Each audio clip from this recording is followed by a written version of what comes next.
Good afternoon, everyone. Welcome to day 2 of CES.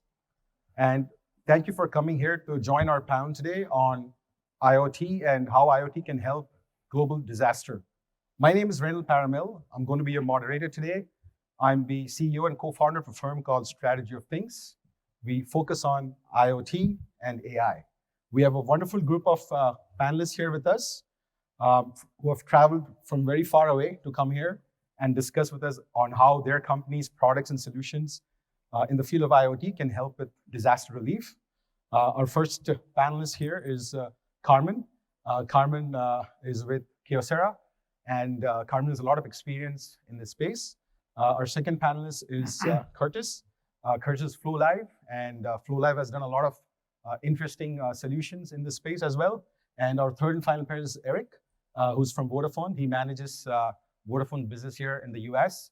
I'm going to quickly have the panelists give a short overview of how their company and solutions have provided interesting aspects in this space. And then after that, I'll quickly get into some questions for the group here to answer to us. And then we'll leave some room at the end for Q&A from the audience. So with that, I would love to turn over to Carmen. Carmen, welcome. Thank you. Thank you very much. Hello, everyone. My name is Carmen Redondo. As Rene said, I'm working for Kyocera IBX. We are under the umbrella Kyocera, and we are doing the advanced electronic components. We have different components, capacitors, connectors, sensors, and within there we have also RF solutions, where is the department where I am, and I'm specialized in antenna. I'm originally a telecommunication engineer specialized in antennas, and my role is global marketing for antennas.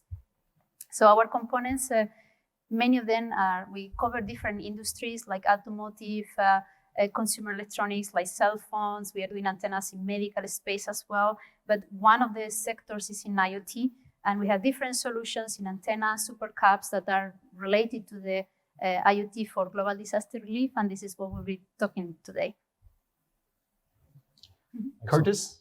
Hi, everyone. Curtis Govan. I'm president of Americas for FlowLive.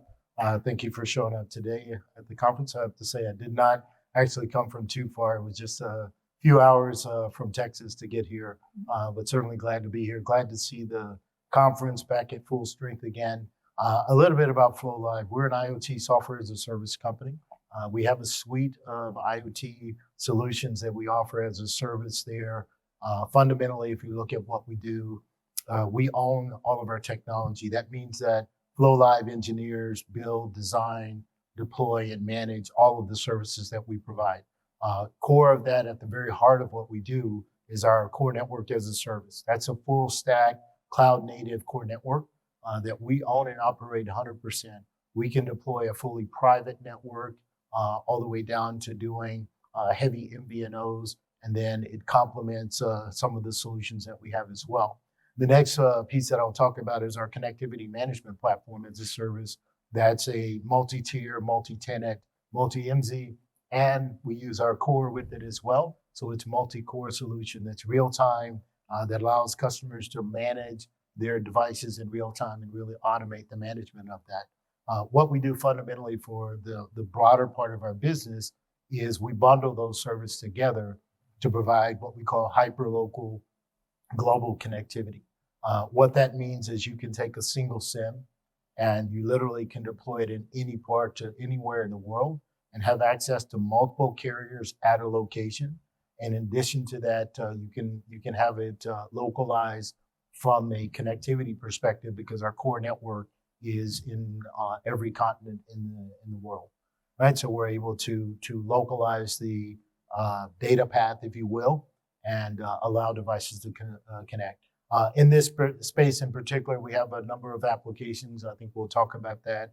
But what we're really seeing in general is just the more and more sensors that are being used for disaster services there, and more devices as well that some of you will be certainly familiar with, like dash cams and body cameras, communication devices that we support, private networks that are able to go anywhere in the world and deploy on, in a box, drop into an area where they're having a disaster and pop up a network is really a critical piece that we provide.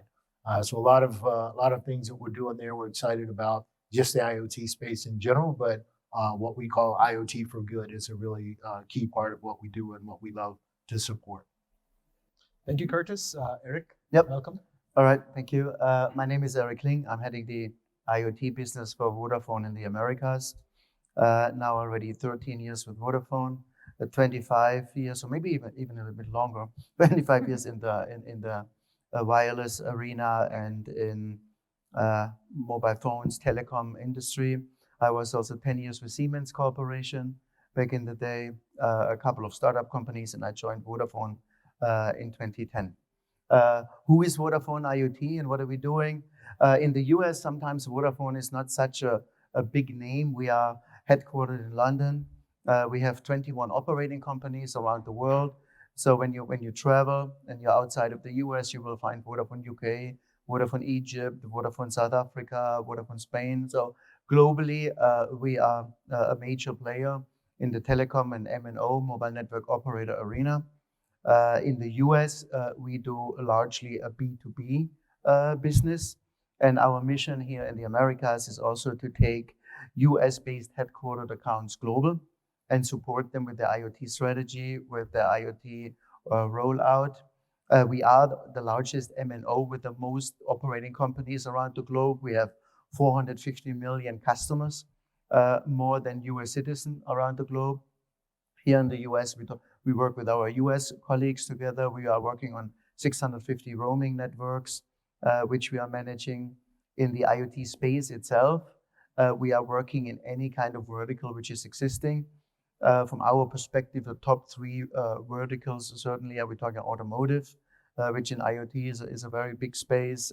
Healthcare, I think would be another one, and the other one is industrial applications, which then also when we talk, of course, disaster relief, when we talk about the different scenarios here in this panel today, applications, hardware solutions, which were developed through the industrial part of the IoT business are essential going forward.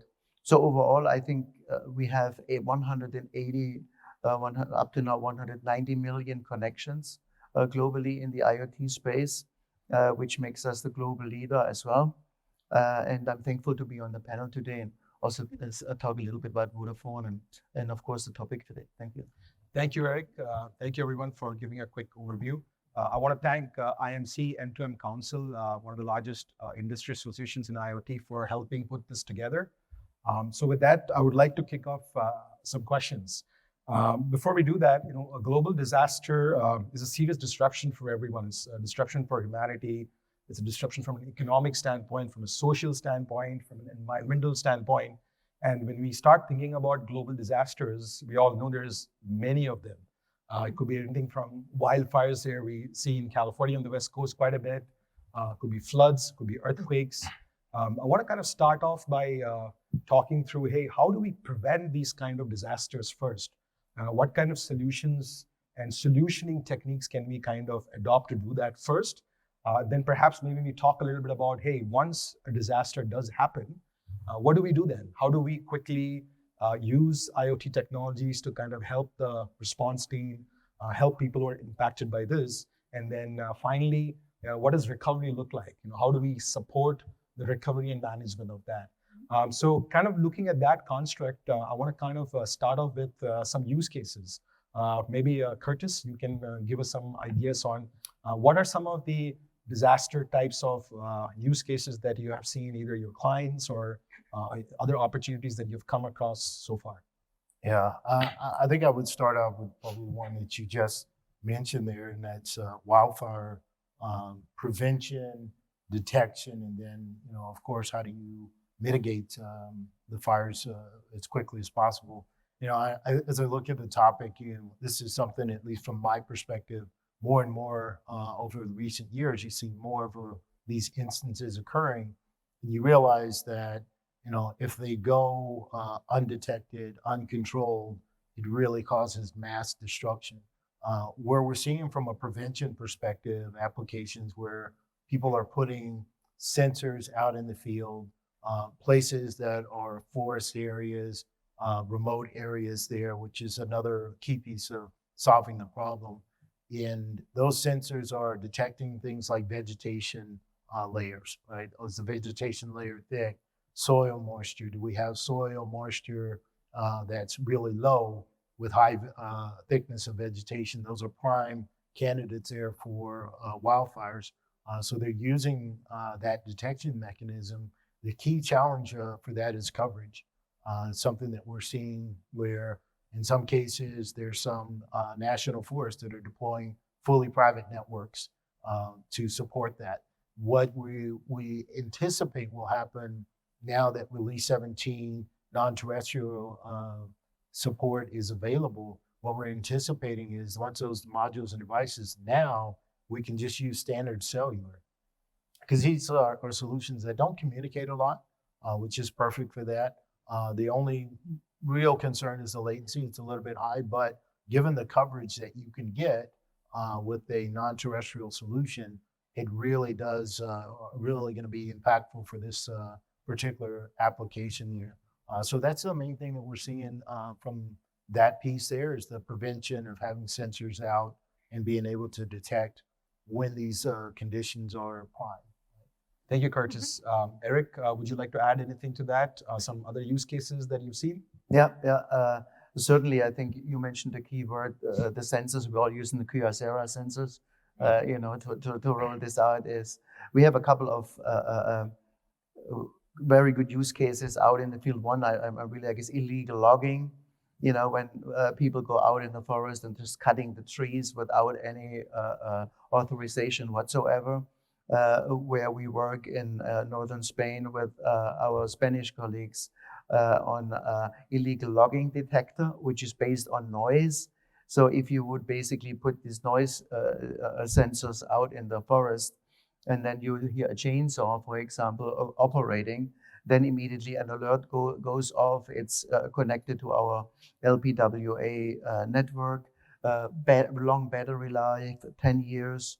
It can be installed in the forest, and then you can work with the forest services. There's a rainbow forest program as well. How we prevent illegal logging, for example. This is another example where IoT comes to the rescue. And I think for us to protect our nature and Mother Earth and making sure no illegal logging is happening is one of the major tasks in our lifetime. That would be one example from my side. Thank you, Eric. And Carmen, I know you work a lot on the antenna side, and I know your company's also been looking at some multi-sensor product solutions and so on and forth, with some very creative solutions on how to make it available through power consumption and all of those. Would you like to share some experience on that too? Absolutely. So we have customers that in different solutions. So we'll talk maybe later about the wildfire and etc. But the multi-sensor you mentioned is a very interesting solution. It measures the moisture of the soil. It can measure the pressure to detect earthquakes, for example, and also has a radar that it can measure the distance. So this is like for flooding, it's very good because you can put it in rivers in some areas where you can detect how the water level is increasing. And all that is connected also via satellite. As Curtis was saying, one of the key things that are coming now is that we are having satellite IoT.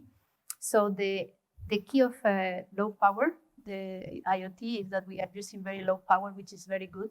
But in some remote areas, we don't have the terrestrial connectivity. So with the satellite IoT that is coming now, we are able to have 100% coverage. So we are having antennas specialized for different connectivities. You can use the LoRaWAN, or you can use another solutions like Skylo, and we are able to connect in part of the world. The devices can be connected. So for this kind of disaster relief is very good because you can place sensors in very remote areas and you don't need to maintain it, right? It will be there for 10, 15 years. Very cool. Maybe one sentence to the satellite. I think it's not a concept anymore. Very long it was just a concept, and it's coming. And then we had Elon Musk was the only one, right?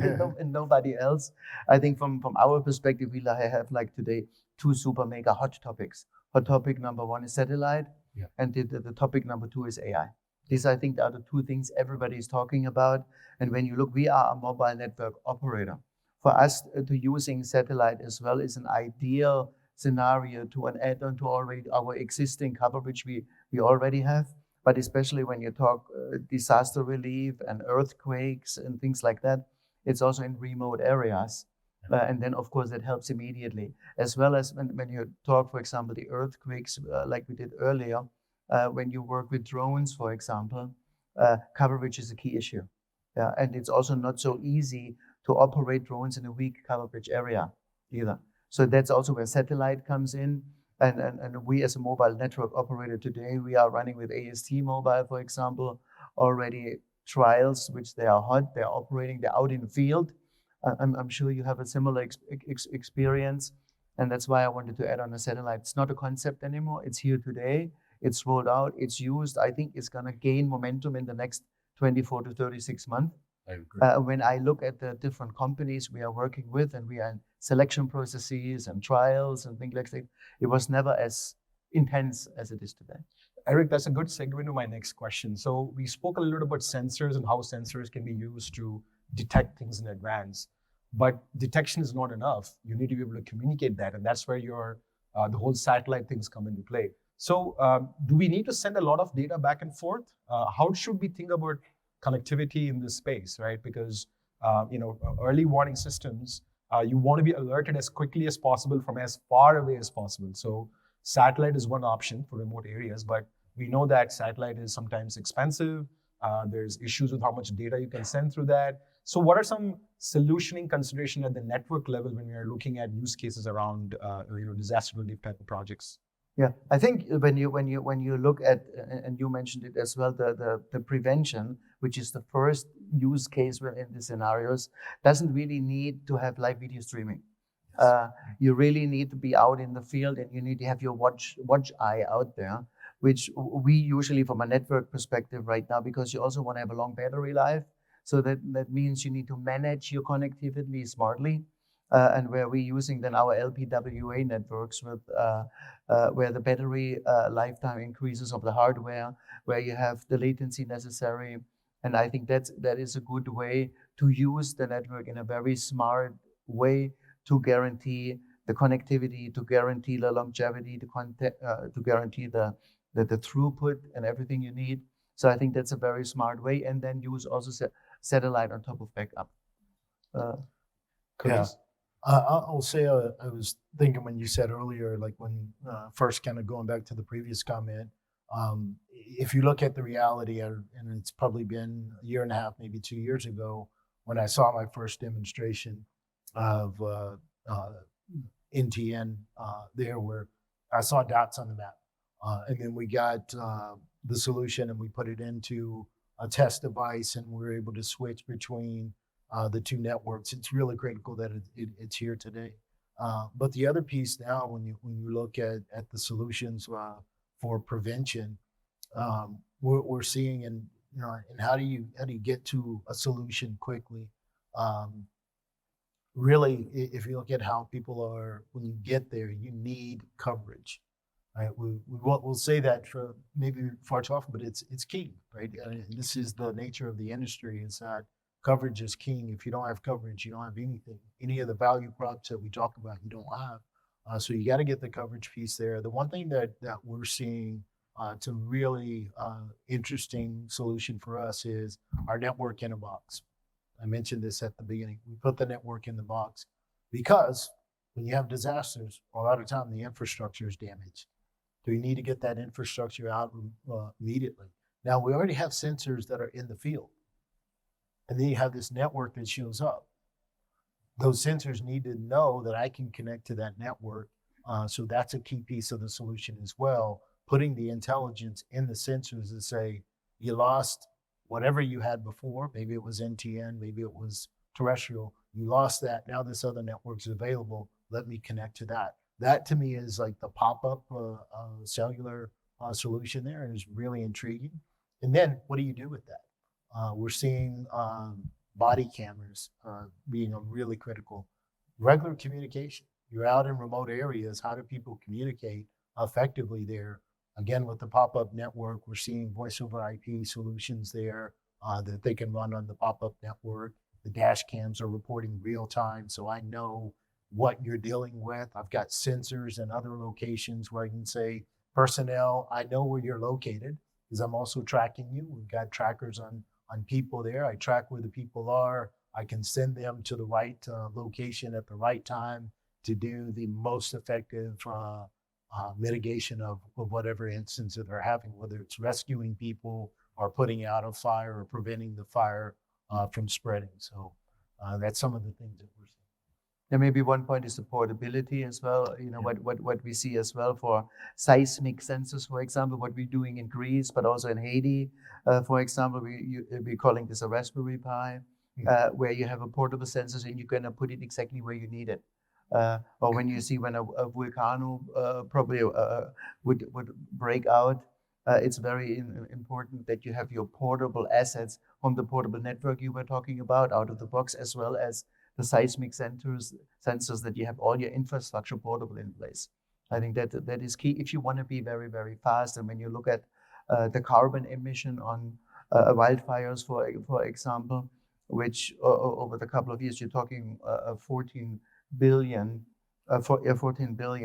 carbon emission over, I think, a period of 8 years. That's a lot, also for our environment. So I think the portability you mentioned is also key in every aspect.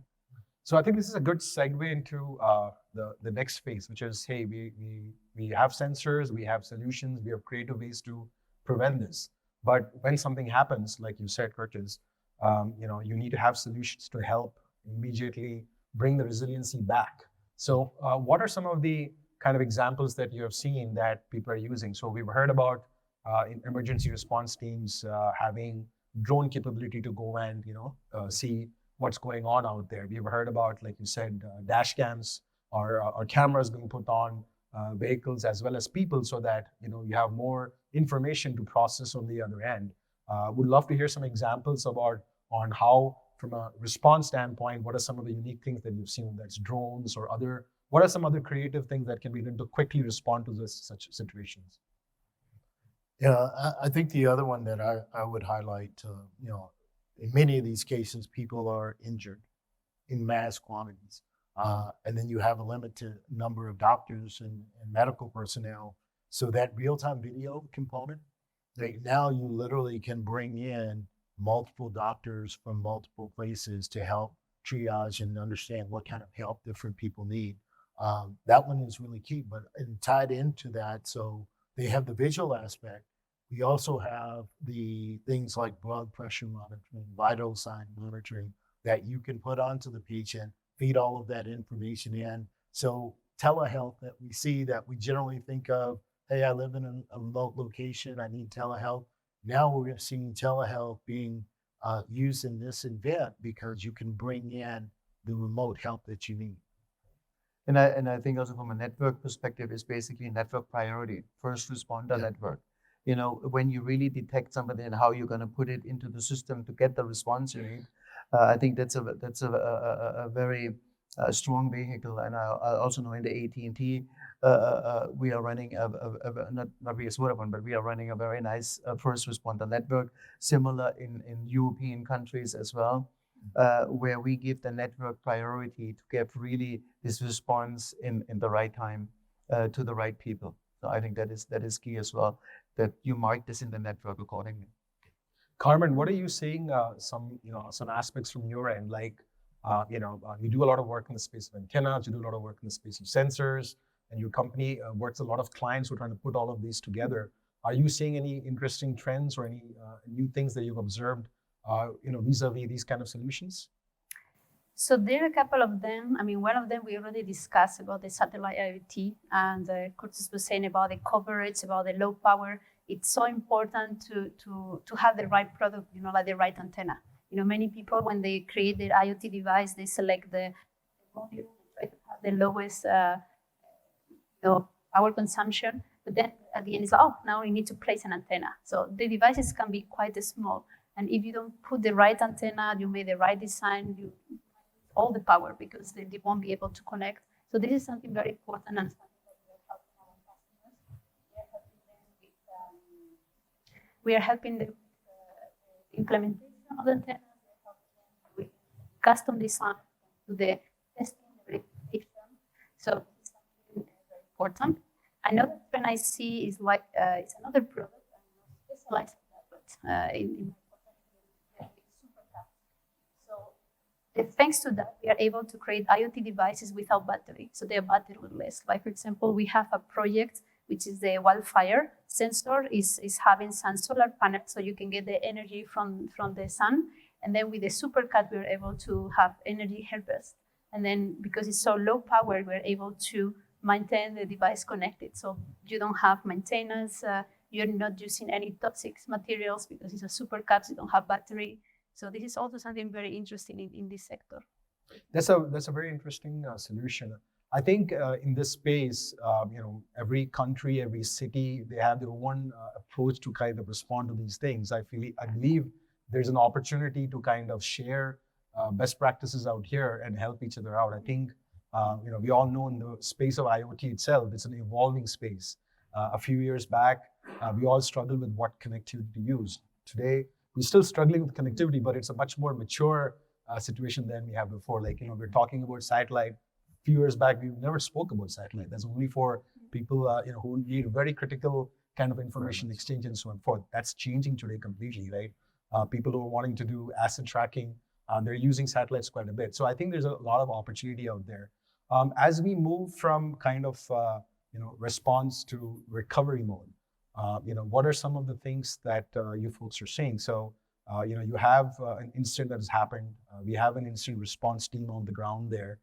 We have kind of handled the incident at that point, through networks, through other tools, and through other things. And then when you get in the recovery mode and to kind of make sure that we're bringing things back, are there any interesting use cases or kind of experience you've seen with your clients? Eric? I would think, especially again, I would come back to the drones. When you're in the recovery mode, after, for example, like a wildfire happened, but you cannot walk into this zone yet. So you can have a drone flying over the area, monitoring exactly what is going on. Also, not only for monitors, but also rescuing. There could be, wildlife affected. There could be people affected. So that I think is a very smart way in that stage of the disaster. I see. At this point, I want to take a quick check to see if there's any questions from the audience. If you guys have any specific questions for the panelists, please feel free to raise your hands, and I would love to take that. Sir? This level. Yeah. Big city, and curious, all this technology is pretty picked up. When that happened, it pulled up. So what's your treatment like with local government where it's possible? I think especially from a Vodafone side, when we work with local governments in Greece, in Germany, United Kingdom, I think the cooperation is getting closer and closer.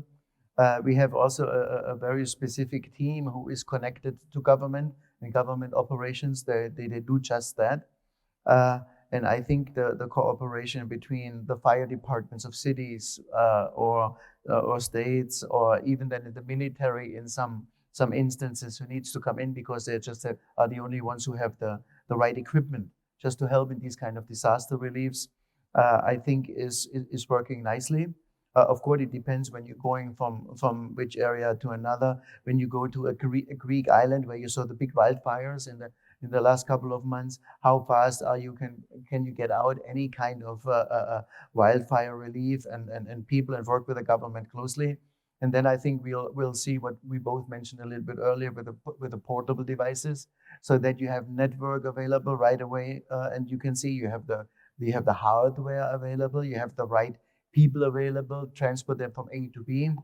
But what I see within my colleagues, how the network operators from country to country work together with local and federal government improved a lot over the last 5-6 years, as well as with, I would call it special forces. Special forces would be police, would be fire, the healthcare as well, Red Cross, you name it. I believe that this first responder network and cooperations with local government was very much improved over the last 5 years. But maybe you can add something from the US perspective, but for Vodafone and from Europe, and also from Africa, we are working very, very closely with government and any kind of institution which is associated with it, like the Red Cross or we call it the THW, for example, in Germany. The cooperation is very close. I think the thing that I always approach problems with is, if you're looking at who's trying to solve the problem, do they have the skill set to solve? There are very few wireless professionals relatively in the world. So now we see the proliferation of wireless technology, but you have to ask yourself, do we have the specialists to support those? The answer is no. So if the answer is no, then what do we need to do? We need to simplify things so that the really smart people that are there, but they're not specialists, they can actually deploy the solution, manage the solution, upgrade the solutions easily, right? It has to be simple for them. And this is something that we're talking to our engineering team and our product team. We're always saying, like, look, we need to look at the people that are going to be at the end that are going to be deploying and managing these solutions. So that's the beginning. The other piece is the commercial component. And obviously, these are entities that have limitations from a cost perspective. So can we build something that is cost effective for them? As an example, like some of the solutions we're talking about, like you don't have them deployed 100%. So how do I get them there when you need them, have them available, have them turn up service there? The standard service models are, you buy something, you get a SIM card, you start paying for that SIM card. That doesn't work, right? It's a disaster. You're going to need it occasionally, hopefully very rarely. So we have business models built that support that. And that's really critical, because then that makes the economics work, so you can have more solutions deployed. More solutions you have deployed, the more data you can gather, the more efficient those solutions are. So I would say simplicity, making sure that the economics work out, are the key factors in working with government. The other thing I would say, and we see technology and we meet with new technologists, and I'm learning now from Carmen on what they have with the super caps there. And it's like, oh, that's great. I got to keep that, because I need to bring that to people that I know have this challenge. We see technology. Our job is to bring the technology to public, to all of our customers, right? So we spend a lot of time understanding the problem and not just thinking about how I'm selling you my solution, but how am I solving the problem, hopefully with my solution. I think I just want to add to that, and we do a lot of work with cities and counties in the US. There's an awareness and education component that is definitely missing in terms of understanding what technology and options are available out there. And that's not consistent across, right? Some people they have strong leadership, so they take a foot forward and try to explore these things. The second piece is the concept of innovation. That's not very new, or it's not widely used by cities and counties, because most people in cities and counties are doing operational stuff. They're addressing problems. They're not addressing innovation that needs to come forward, right? So we see that if cities, counties, and regional entities get together and put some effort towards creating some kind of an innovation hub where these kind of problems could be brought in, and you bring partners like these into the equation where they've tried this out in different places. So now you have at least 4 or 5 different options in front of you.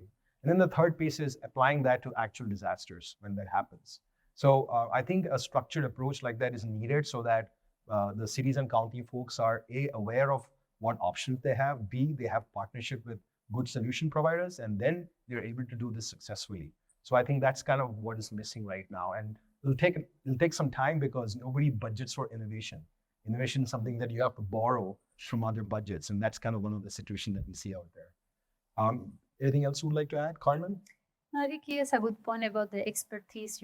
We especially, as I mentioned before, we work in different industries, right? In automotive, in medical, in IoT. you can see customers that have a very strong technical background, and you have customers who has very limited one. They have a great idea, maybe they have a great software, but when they come into the hardware, they just kind of put these together, but they try to find the cheapest thing and expecting it will work, and that's not how it is. So it's very important to make sure that you know all the steps to make sure you have the right IoT device.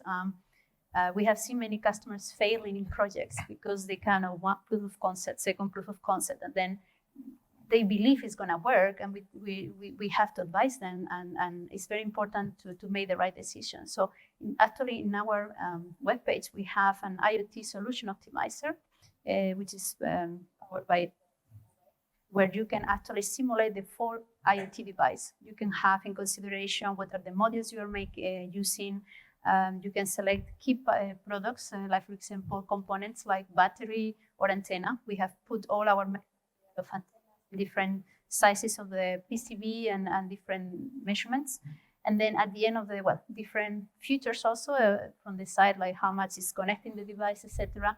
And at the end of the simulation, you can estimate how long your battery or your lifetime of the battery will be, and if it can be optimized. So doing that all online, having a quite a good accuracy can help you save a lot of money.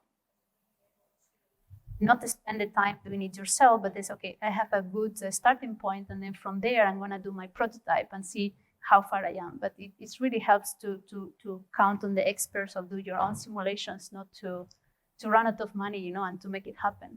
And as Curtis mentioned, I just learned about this yesterday from Carmen. So we all need to learn things fast here so that we can apply that. Any other questions from the audience? I think we have maybe one or two questions available.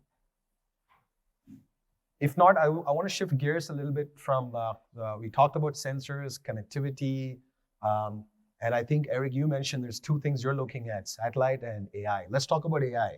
How can AI help with this scenario? Are we in a state where we can use some of the data from past incidents to kind of predict new incidents, or are we at a state where maybe there's some interesting things that we can apply to make all of these responses and prevention and recovery much more efficient?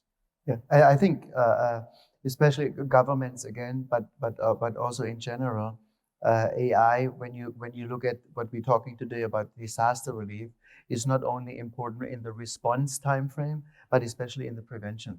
When you talk prevention and governments, for example, they are using AI today to predict certain things which will happen in the future for earthquakes, wildfires, things like this. You can simulate very nicely the steps, and when you are basically in a pre-step, let's say 2 or 3, where in the old times without AI, everybody would be still at home and asleep. Already right now, the forces are already getting ready because we have this AI, and you can alert the right people in the prevention stage.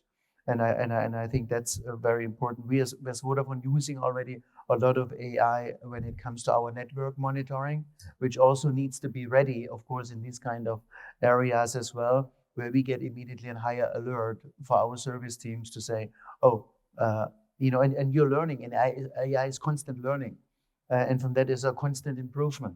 And then with constant improvement comes a faster response. So the one thing triggers the other, and especially a topic today with disaster relief, I think that's a really important thing. And I know AI is just a topic everywhere from any kind of aspect, personal, from a social, from a technical perspective, it's a topic everywhere.